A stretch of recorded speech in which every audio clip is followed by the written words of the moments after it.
मैं Neetu Mishra, vastu consultant of women business, vastu interior भी देखती हूँ। दोस्तों, इन दोनों दरवाजों में कभी भी खोलते या बंद करते समय आवाज़ नहीं आनी चाहिए।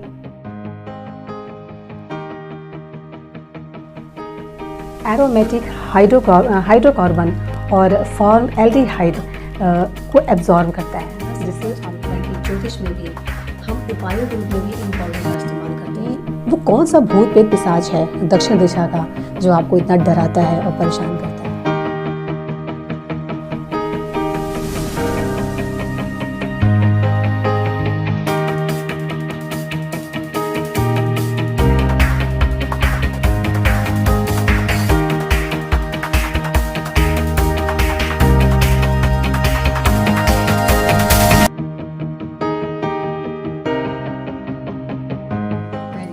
Vastu consultant of women business, vastu interior भी देखती हूँ। दोस्तों, अपने विषय पे आगे बढ़ने से पहले मैं उन सभी लोगों को दिल से धन्यवाद देना चाहती हूँ जिन्होंने मेरे चैनल को सब्सक्राइब किया, और आप लोगों के प्यार और आशीर्वाद की वजह से ही आज मेरा चैनल 1010 सब्सक्राइबर प्राप्त कर चुका है। तो धन्यवाद, बहुत बहुत धन्यवाद। मैं पूरी कोशिश करूंगी कि आपकी आशाओं पर खरा उतर सकूँ। अब दोस्तों बात करते हैं हम विषय के बारे में। दोस्तों, कई माताओं और बहनों के मेरे पास मेल आए जो कि काफ़ी परेशान थी कि उनके बच्चे बिल्कुल भी पढ़ाई नहीं करते हैं। एक तो वैसे ही पैंडेमिक की वजह से स्कूल बंद चल रहे हैं और पढ़ाई बहुत अच्छे से नहीं हो पा रही है, लेकिन जो बच्चे घर पर हैं वो भी दिन भर टेलीविज़न या फिर मोबाइल में गेम खेलने में बिजी रहते हैं, और यदि ज़बरदस्ती उनको पढ़ने के लिए बैठाओ तो भी उनका मन पढ़ाई में नहीं लगता। खास तौर पे जो 10th के और 12th के बच्चे हैं उनको तो पढ़ना ही चाहिए, लेकिन वो भी पढ़ना नहीं चाहते। तो कुछ मेल्स के भी मेरे पास मैसेज आए और माताओं के तो खैर आए ही। तो कुछ लोगों ने मुझसे सवाल किया कि क्या मैम इस विषय पर भी वास्तु हमारी मदद कर सकता है।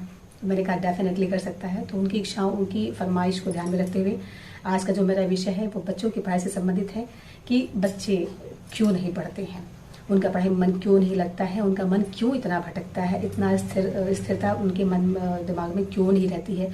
जब भी वो पढ़ने बैठे हैं कई जगह उनका दिमाग घूमता रहता है, भटकता रहता है। ऐसा क्यों होता है और इसका क्या सॉल्यूशन है, हम किस तरह से बच्चों को पढ़ाएं, आज मेरा विषय यही है। दोस्तों, सबसे पहले हम दिशाओं के बारे में बात करेंगे कि वो कौन सी दिशाएं हैं जो हमें अध्ययन से संबंधित काफ़ी हेल्प पहुंचाती हैं, और बच्चों को किन दिशाओं में पढ़ना चाहिए। वास्तु से संबंधित इसके क्या उपाय हैं, मैं उसके बारे में सबसे पहले बताऊंगी। तो दोस्तों, दिशाओं की अगर बात करें तो वास्तु में पढ़ने के लिए यानी स्टडी के लिए जो दिशा निर्धारित की जाती है वो होती है उत्तर, पूर्व और उत्तर पश्चिम, यानी कि north east and north west. ये 3 दिशाएं ऐसी हैं जहां पे आपके बच्चे का स्टडी रूम होना चाहिए। ये जो 3 जो दिशाएं होती हैं, ऊर्जाओं का अगर हम ध्यान रखें तो इन तीनों दिशाओं में अगर आपके बच्चे का स्टडी रूम है तो यहाँ पे कहीं न कहीं उनको काफ़ी लाभ मिलता है। उनको मन जो उनका होता है वो कंसंट्रेशन वहाँ पे पावर काफ़ी अच्छी होती है, मन शांत रहता है और पढ़ने में मन लगता है, मन भटकता कम है। तो ये तीनों दिशाएं काफ़ी अच्छी मानी जाती हैं पढ़ाई से संबंधित। लेकिन दोस्तों, कभी भी बच्चों का जो स्टडी रूम होता है वो साउथ ईस्ट, साउथ या फिर साउथ वेस्ट में नहीं होना चाहिए। अगर वेस्ट भी अवॉइड करें तो अच्छा होगा, क्योंकि ये जो दिशाएं होती है तो ये हार्श एनर्जी लिए होती हैं। तो बेहतर होता है कि हम इन दिशाओं में स्टडी रूम ना बनाएं बच्चों का, या बच्चे इन दिशाओं में ना बैठें। तो इसका ध्यान रखें कि अगर आपका बच्चा, आप अपने घर में चेक करें, आपके बच्चे जो नहीं पढ़ते हैं, अगर उनकी दिशा जो पढ़ने की दिशा है जहाँ वो बैठ के पढ़ते हैं, अगर वो साउथ है, साउथ ईस्ट है, साउथ वेस्ट है या फिर वेस्ट है, तो इसको तुरंत चेंज करें। उनको तुरंत उत्तर में, पूर्व में या उत्तर पश्चिम में शिफ्ट करें। इसके अलावा दोस्तों, कुछ मैं आपको स्मॉल रेमेडीज पढ़ाई से संबंधित दूंगी जो कि वास्तु को से संबंधित है, और ये काफ़ी हेल्प देगा। तो दोस्तों, जो रेमेडी मैं आपको बता रही हूँ, जो स्मॉल टिप्स मैं बता रही हूँ पढ़ाई से संबंधित, उस प्रकार है।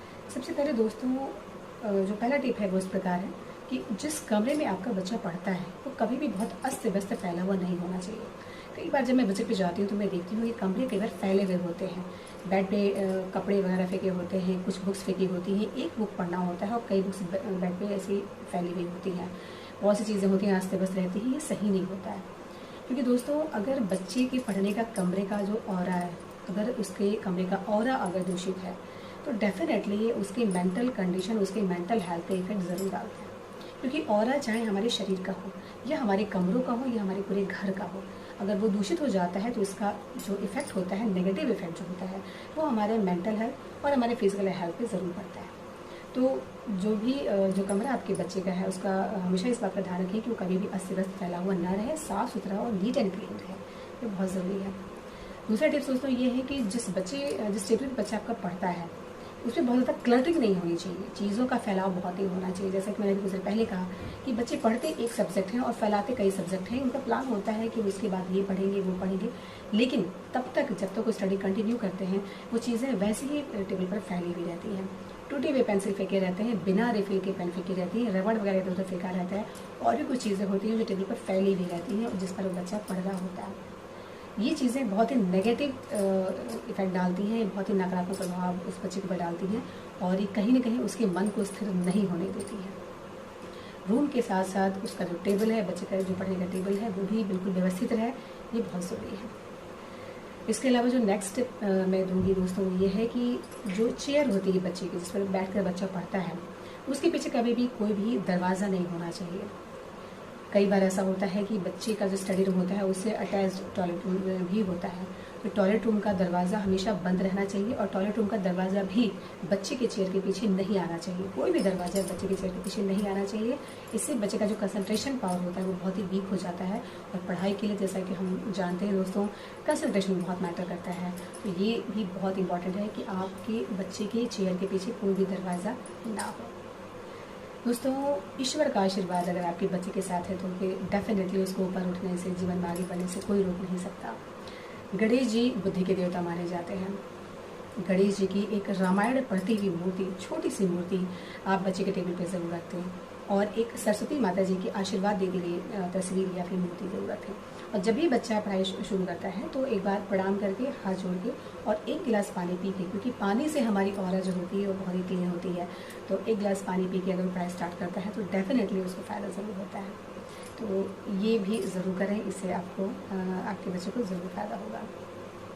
दोस्तों कई बार मैंने देखा है कि कुछ बच्चे, खासकर जो 10th और 12th के बच्चे होते हैं, जब वो लेट नाइट जग के पढ़ते हैं या बहुत देर तक पढ़ते हैं तो उन्हें बीच में कॉफ़ी, चाय या फिर पानी वगैरह की आवश्यकता पड़ती है।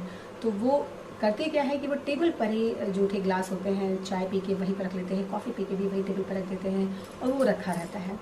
ये सही नहीं है, क्योंकि ये प्रकृति का नियम है दोस्तों। हम जो देते हैं हमें वही प्राप्त होता है। अगर हमें विद्या चाहिए तो हमें विद्या को सम्मान तो देना ही पड़ेगा। तो आप जिस टेबल पे पढ़ते हैं उस टेबल पे कभी भी आप कुछ भी खाएं पिए नहीं, ये बचे, ये चीज़ सही नहीं है। जूठे कप, जूठे ग्लास, ये चीज़ें वहाँ बिल्कुल नहीं होना चाहिए। थोड़ी देर के लिए आप पढ़ सकते हैं, चाय कॉफ़ी ले सकते हैं, उसके बाद पढ़ाई स्टार्ट कर सकते हैं। तो आप कभी भी टेबल जिस पर आप पढ़ते हैं उस पर कभी भी जूठी चीज़ें ना रखें। कोशिश करें कि अपने टेबल के आसपास कुछ सुगंधित जो अरोमा होते हैं उसको भी स्प्रे कर सकते हैं, इसका भी काफ़ी लाभ होता है। एक बहुत ही महत्वपूर्ण टिप्स मैं आपको दूंगी दोस्तों, और वो ये कि कभी भी पढ़ते समय बच्चों का फेस कभी भी साउथ ईस्ट, साउथ वेस्ट या फिर वेस्ट में नहीं होना चाहिए। ये कहीं ना कहीं आपके बच्चों को जो कंसंट्रेशन पावर होती है उनकी तो वीक करता है, ये पढ़ने में उनका मन बिल्कुल नहीं लगता है। और कुछ बच्चे जो काफ़ी लेबोरियस होते हैं, जो बहुत मेहनत करते हैं, उनको भी उनकी मेहनत के अनुसार परिणाम नहीं प्राप्त करने देता है। ये शिकायतें कई लोगों की मैंने सुनी है कि मेरा बच्चा बहुत मेहनत करता है फिर भी उसको आधे नंबर से या एक नंबर से या कुछ पॉइंट से वो पीछे रह जाते हैं, वो सक्सेस नहीं प्राप्त कर पाते हैं। इसके पीछे एक बड़ा कारण ये होता है कि आप इसे ज़रूर चेक करें कि आपका बच्चा कहीं साउथ या फिर साउथ वेस्ट या फिर साउथ ईस्ट के फेस तो नहीं पड़ता है। अगर वो इस दिशा में फेस करके पड़ता है तो ये परेशानी आपकी बनी रहेगी। बच्चा जब भी पढ़े उसका फेस हमेशा ईस्ट में या नॉर्थ में ही होना चाहिए। नॉर्थ ईस्ट में हो तो बहुत ही अच्छा, तो इसका ध्यान रखें, ये बहुत ही ज़रूरी है। तो दोस्तों कुछ स्मॉल टिप हैं, इन्हें अपनाएं बच्चों के साथ, उनको बोलें, ये उनको फॉलो करें, डेफिनेटली इसका फ़ायदा होगा, इसमें कोई दो राय नहीं है, क्योंकि ये चीज़ें सारी आजमाई हुई हैं और कई लोगों को इससे बेनिफिट भी मिला है। तो फॉलो करें, इससे आपको लाभ होगा। तो दोस्तों आज के लिए बस इतना ही। उम्मीद है आपको मेरा वीडियो पसंद आया होगा। अगर पसंद आया तो मेरे चैनल को प्लीज़ सब्सक्राइब करें, वीडियो को लाइक एंड शेयर करें, बेल आइकन प्रेस करें ताकि जो मेरे आने वाले जो वीडियो के नोटिफिकेशन है आपको मिलते रहें। यदि कोई समस्या है तो उसके लिए आप मुझे मेल कर सकते हैं, अपनी प्रॉब्लम बता सकते हैं। डेफिनेटली आपको आपकी प्रॉब्लम का सलूशन ज़रूर मिलेगा। तो दोस्तों आज के लिए बस इतना ही। जाने से पहले एक बार फिर मैं आप सबको धन्यवाद देना चाहूँगी कि मेरे चैनल को सब्सक्राइब जिन भी लोगों ने किया उनको धन्यवाद, और अपना प्यार बनाए रखें। और मेरा जो प्रयास है वो जारी रहेगा आपकी आशाओं पर खरा उतरने का। आज के लिए बस इतना ही। आने वाली वीडियो में नए टॉपिक के साथ मैं तो फिर मिलती हूँ। तब तक के लिए स्वस्थ रहिए, प्रसन्न रहिए, मुस्कुराते रहिए, अपना ध्यान रखिए। जय माता।